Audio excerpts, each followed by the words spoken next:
बल्ल बल्ल जन्मेको नाति अनि खुसी हुनु पर्दैन त भने बल्ल खुसीको माहौल आउँछ। अब त हामी घर गएर खसी डाल्ने हो, खसी त्यस्तो अस्पतालमा लाइँदैन। बल्ल बल्ल जन्मेको छोरो कहाँ लाने भन्नुहुन्छ भन्न घरमा गएर यहाँ खसी काट्नु पर्ने। म यहाँ खाटेको छु, म सुन्छु ल। के को हल्ला हो भनेर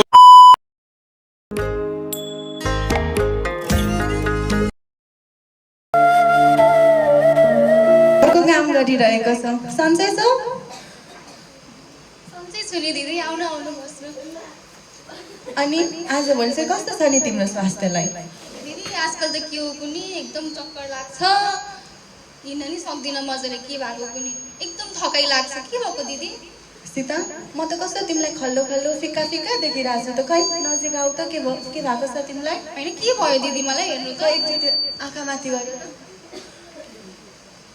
लौ सीता, मेरो विचारमा त तिम्रो त शरीरमा रगत पो कम छ जस्तो छ, त्यही भएर होला तिमीलाई चक्कर लाग्ने अनि थकान महसुस हुने। के गर्भजात गराइरहेको छौ त? छैन नि दिदी, बुढालाई भनेको मान्नु नै हुन्न। लौ झन् त्यत्रो मैले तिमीलाई र तिम्रो सासूलाई सम्झाएर गएको होइन, झन् बुढालाई भनेर स्वास्थ्य चौकी जाऊ अनि गर्भजात गराऊ भनेर। अब यस्तै भयो भने त यस्तै त आमा र बच्चाको दुइटै जीवनमा असर पर्छ नि। अब यस्तै भइबस्यो भने त यसले त कम तलको बच्चा जन्मिन सक्छ, साथै बच्चा खेर पनि जान सक्छ। त्यही कारणले गर्दाखेरि अब आइरन सकी पनि खाइहाल अनि भोलि नै तुरुन्तै स्वास्थ्य चौकी गरेर जाँच गर। र यसै साथ चाहिँ तिमीले त अब खानपिनमा पनि ध्यान दिनु पर्यो, रगत बढाउने सागसब्जीहरू अनि त्यसपछि अर्को भनेको अनार, यस्तो चाहिँ खानु पर्यो है तिमीले। अब आफ्नो ज्यानलाई ध्यान देऊ। अब यो काम त भइबस्छ, अब तिमी चाहिँ भोलि नै गएर स्वास्थ्य चौकी गएर चाहिँ गर्भजाँच गराउनु है। हस् दिदी, म प्रयास गर्छु। प्रयास मात्र होइन, जानु नै पर्छ। अब अब आफ्नो जीवनलाई ख्याल राख है, म लागेको है। अब ल हुन्छ दिदी, म फेरि आउँछु तिमीलाई भेट्नलाई। ल गएँ अहिलेलाई।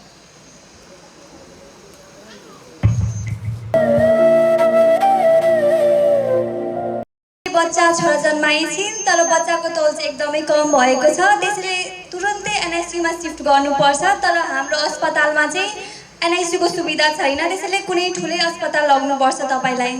ए छोरा पो भयो, गोर्ले छोरा?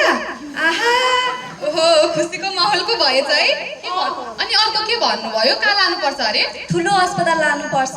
ठुलो अस्पताल? कहाँ ठुलो अस्पताल लानु हौ डाक्टर साहब? बल्ल बल्ल जन्मेको नाति पो त कति वर्ष लाएर जन्मिएको ठुलीले पनि नाति नपाएर नाति जन्माइ थिए। बल्ल बल्ल खुसीको माहौल आउँछ। अब त हामी घर गएर खसी डाल्ने हो, खसी त्यस्तो अस्पतालमा लाइँदैन। बल्ल बल्ल जन्मेको छोरो कहाँ लाने भन्नुहुन्छ भन्न घरमा गएर यहाँ खसी काट्नु पर्ने। म त त्यहाँ गएर समिलो सुनाइहाल्छु। त्यहाँ यो खुसी बनाउने समय होइन नि, बच्चाको ज्यान जोखिममा छ, जे पनि हुन सक्छ। तुरुन्तै एनआइसियुमा भर्ती गराउनु पर्छ नि। तौल कम भनेको जा अब 1 केजी त म 1 हप्तामै बढाइदिइहाल्छु। त्यो मुला जति पनि खुवाएर पर्दैन जाउँ हामी त घर। बच्चा अहिले ठिकै बाहिरबाट ठिकै देखे पनि भित्र पछि गएर धेरै जोखिमपूर्ण समस्या हुन सक्छ नि, तपाईँहरू बुझ्नु कुरा। हामी त नलाने भो, त्यो एनआइसियु सेनआइसियु भनेको के हो म बुझ्दा पनि बुझ्दिनँ। त्यो भनेको अस्पतालले बच्चा बिरामी छ भनेर बहाना बनाएर पैसा खाने चटारो मात्र हो। म त मेरो नातिलाई घरै लान्छु। त्यसो भए तपाईँ एनआइसियुमा राख्नुहुन्न होइन त? हाम्रो जिम्मेवारी भनेको तपाईँहरूले सही सल्लाह दिने हो। यदि तपाईँहरूलाई मन छैन भने हामी केही गर्न सक्दैनौँ। यदि बच्चाले पछि गएर केही समस्या भयो भने त्यसको जिम्मेवारी तपाईँहरू स्वयं हुनुहुनेछ है। ए हो र डाक्टर साहब, के कस्तो समस्या देखिन्छ? अब बच्चाको जिउ चिसो हुने, रगतमा चिनी कमी हुने अनि जे पनि हुनसक्छ पछि गएर।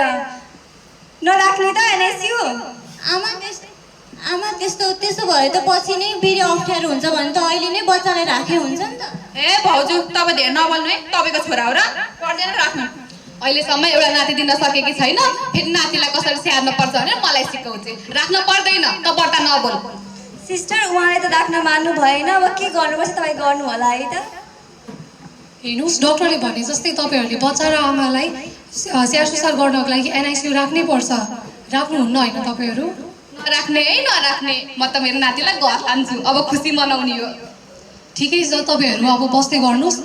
तपाईँहरू जानुभन्दा अगाडि मैले केही स्याहार सुसारको बारेमा भन्नुपर्ने हुन्छ। ठिकै छ, बस्दै गर्नुहोस् तपाईँहरू। एकछिन कोही आइदिनुहोस् त। हामी बस्छौँ, तिमी जाऊ। सीता कस्तो छ अहिले? अलिअलि चक्कर लागिरहेछ त्यस्तै। ए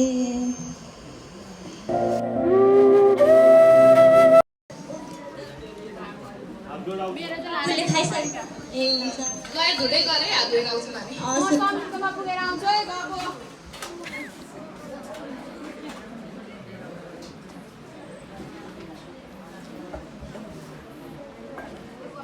अब त हामी नाति पो खेलाउनु पर्छ त हौ खै त लिएर आएछ त नाति हेरौँ मेरो नातिलाई खै ले बुहारी बल्ल बल्ल जन्मेको नाति अब खेलाउने हो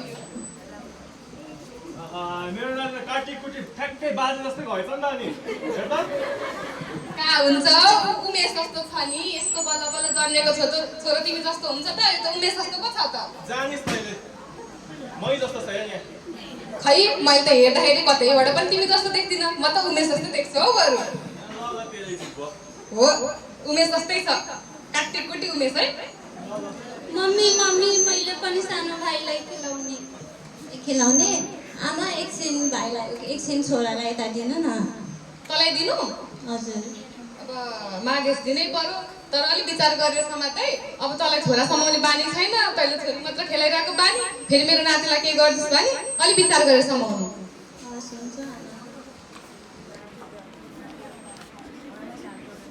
हेर त तिम्रो भाइ कति क्युट छ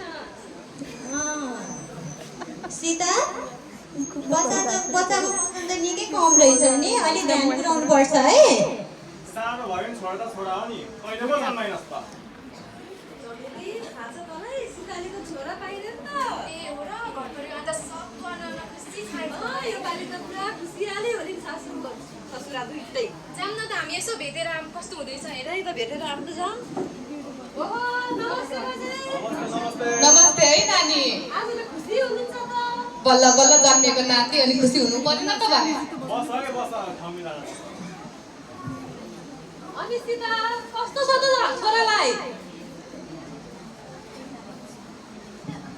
आफै हेर्नुहोस् न दिदी कस्तो छ ओहो सीता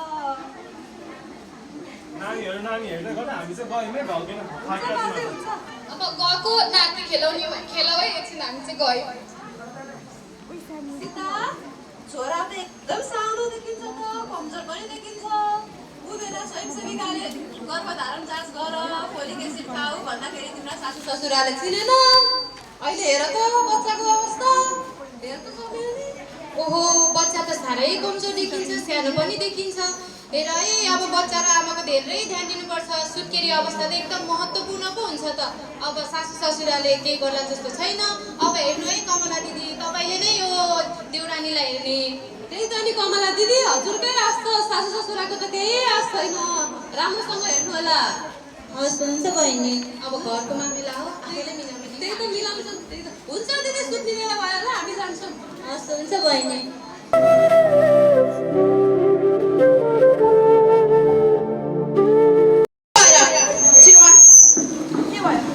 बाबुले दुधै खाइरहेको छु रुखु रुइछ मलाई त कस्तो टेन्सन भइसक्यो हस्पिटल लाने हो कि होइन नानी त सानोसँग कहिलेकाहीँ रुइहाल्छ नि दुध पनि खाँदैन त स्वाभाविकै हो नि हो यत्रो कुरालाई कत्रो बनाएँ अहिले बाबाहरू उठ्छ होला बाबुहरू उठ्छ अहिले नगरी सुते म थाकेको छु म सुत्छु ल यिनीहरूको के को हल्ला हो भनेर रातिर उठि चिसो लाग्यो होला बच्चालाई अलिक न्यानो बनाएर बेरेर सुताइदिनु छैन हल्ला गरेछ बा के जातिलाई भने पल्लो घरको बच्चामा भोलि देखाउला सुत त्यहाँ सुते सुत हल्ला नगर ए पर्दैन के साथी पनि सुतिहाल्छ नि चुप लागेर सुते सबैलाई यहाँनिर डिस्टर्ब गरेर ल सुत तपाईँ सुत्न जानु म त बच्चा हेरेर बस्छु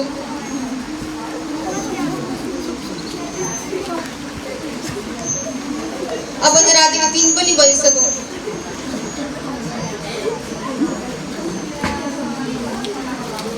बाबु ए बाबु उमेश बाबुको जिउ हेर्नु न कस्तो चिसो भएको छ के भयो बाबुलाई उठ्नु न फेरि के गराउँछ हो यस्तो राति फेरि के भयो यहाँ हेर्नु न बाबुले चोरेकै छैन बाबुले सासु गिरेको छैन के गर्नु होला ला बाउ ए बाउ कहाँ गयो हैन आमा छिटो आउनु त के भयो कस्तो चिसो भयो त छिटो आउनु त भाउजू के भयो अस्पताल बोला त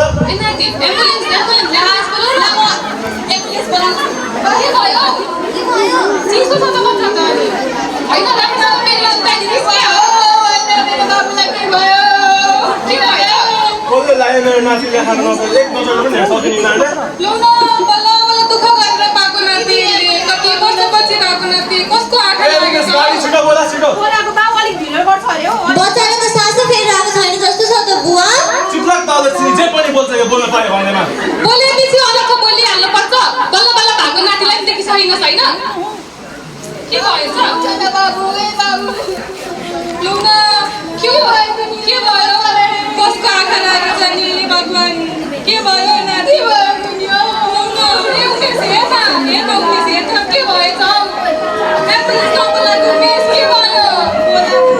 के भयो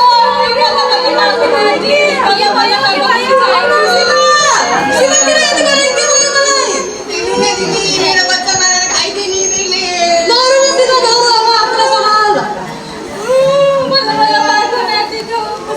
मैले त रातिले अस्पताल लाने भनेको थिएँ नि त्यसले बन्दै मारेर हेर्नुलाई के अनर्थ भयो सबैको लापरवाहीले यस्तो भएको हो कि हिजो अस्ति नै हामीले त भनेको थियौँ अस्पताल लगेर जानु भनेर कहिले गर्दा भएको यसो म त भनेको थिइनँ गर्भजात गराउनु पर्छ भनेर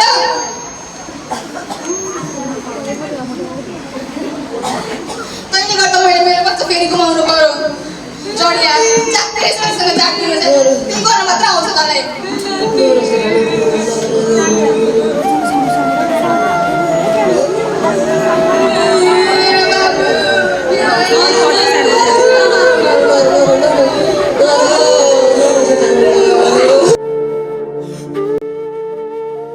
सबै मैले गर्दा भएको मैले रक्सी खाएँ तँलाई दिन रात कुटेँ मलाई माफ गरिदिए यो सबै मेरो अज्ञानताहरूको कारणले गर्दाखेरि तैँले भनेको नमानेर सबै यस्तो भएको मेरो राम्रो सुन्दर परिवारले यसरी बिगारे मलाई माफ गरिदिए सीता माफ गरिदिए मलाई माफ गर्नु भयो छोरा र छोरीको आगमन होइन बुहारी सुरक्षित भयो भने घरमा आमा सुरक्षित भयो भने समाजको भविष्य बदलिन्छ भने मैले बल्ल आज बुझेँ त मलाई माफ गरिदिए मैले तँलाई छोरा जन्माइस् भनेर कति हेला गरेँ त्यसको लागि मलाई माफ गरिदिए बुहारी मलाई माफ गरिदिए ए नानी आइज यता तँलाई पनि मैले कति दुःख दिएँ सीता मलाई माफ गरिदेऊ हिजोको दिनमा यही गर्भवती अवस्थामा जाँच गर्नुपर्छ सुत्केरी अवस्थामा जाँच गर्नुपर्छ भन्दा मैले मानिनँ म तिमीलाई कति कराएँ आज हेर एउटा आफ्नो सानो गल्तीले गर्दा हाम्रो घरको खुसी धेरै बेर टिक्नै सकेन अब म आफै अहिलेबाट नै आफै प्रचार गर्छु गाउँमा गएर समाजमा गएर गर्भवती अवस्थामा र सुत्केरी अवस्थामा जाँच गर्न पर्ने रहेछ अस्पतालमै लानुपर्ने रहेछ के सुविधाहरू दिएको छ अस्पतालले त्यो उपयोग गर्नुपर्ने रहेछ औषधिहरू खान पर्ने रहेछ भनेर म आफै प्रचार गर्छु सीता मलाई माफ गरिदेऊ अब जे हुनु थियो भइगयो अब चाहिँ हामीले त गुमायौँ आफ्नो तर हामीले अरूलाई जोगाउने बाटो देखाउनेछौँ म पुरुष भएर आफ्नो जिम्मेवारीबाट भागिरहेको थिएँ अब म एउटा राम्रो उदाहरण बन्नेछु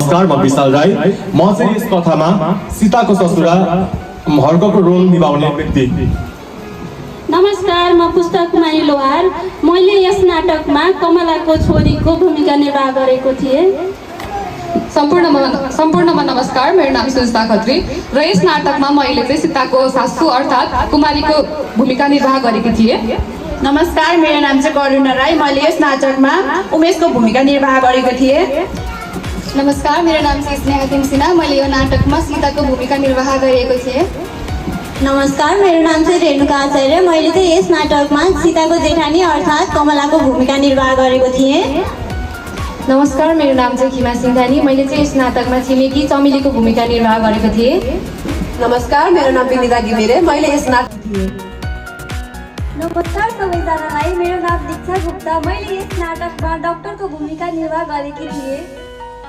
नमस्कार मेरो नाम सलिला श्रेष्ठ मैले यस नाटकमा नर्सको भूमिका निर्वाह गरेको थिएँ नमस्कार मेरो नाम स्मृति पोखरेल मैले चाहिँ उमेशको साथी समीरको भूमिका निर्वाह गरेको थिएँ नमस्कार सम्पूर्णमा म चाहिँ यस कथाकी लेखिका वाचक तथा निर्देशक मेरो नाम चाहिँ प्रेरणा मुक्ता